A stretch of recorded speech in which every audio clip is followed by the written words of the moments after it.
Sveiki visi. Taigi, šiandien papasakosiu apie greičio ribojimo ženklų atpažinimą. Taigi, kaip matėte, 60 greitis ir mums skydelį rodo 60 greitį, tai reiškia, mes maksimaliai galėtume važiuoti tokiu greičiu.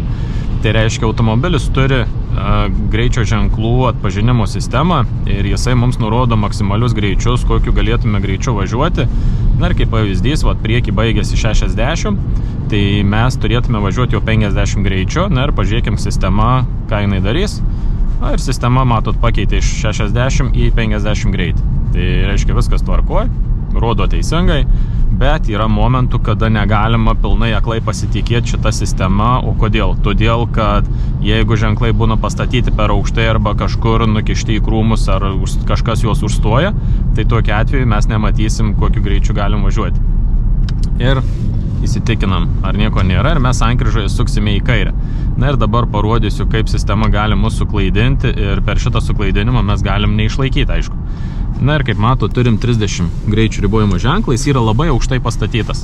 Ir aišku, kamera, sistema šito ženklo nepastebėjo, ir kaip matot, jisai rodo mums toliau važiuoti 50 greičių, bet mes pagal ženklą galim važiuoti tik 30 greičių. Reiškia, jeigu mes pilnai pasikliautume šitą sistemą, važiuotume per dideliu greičiu ir aišku, egzaminas mūsų būtų jau neišlaikytas, viršytume praktiškai beveik 20 km/h greitį.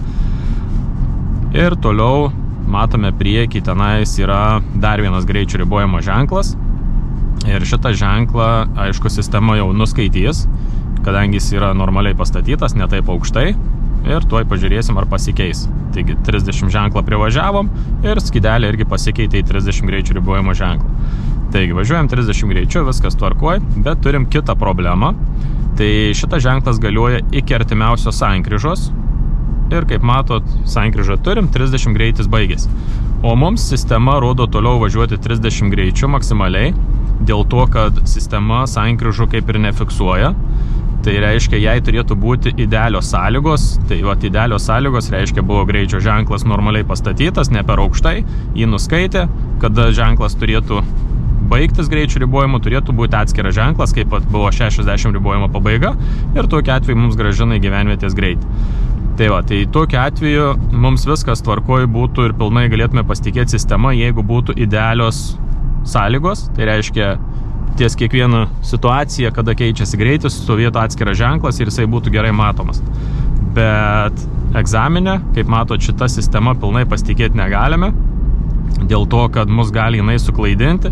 Aišku, kaip orientyrą kažkokį galime turėti, bet patys turėtume vadovautis ženklais esančiais kelyje. Ne pilnai pasitikėti sistema. Lygiai tas pats kaip ir aklosios zonos visi matymai, kamera. Tai šitie yra papildomi įtaisai, kurie mums padeda, bet aišku, mums pilnai pasitikėti jais, aišku, nėra galima. Na ir kaip dabar, pavyzdžiui, parodysiu situaciją, kai mes sankryžoje suksime į dešinę, sistema, aišku, jau nebemato iš vis kokiu greičiu važiuoti. Ir kaip matot, yra 30 greičio ženklas, jis labai aukštai pakabintas.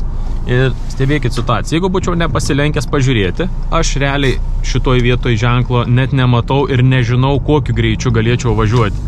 Tai ir egzamino metu dažnai šitoj gatvėje viršyje greitį, nors galima važiuoti tik 30 greičiu.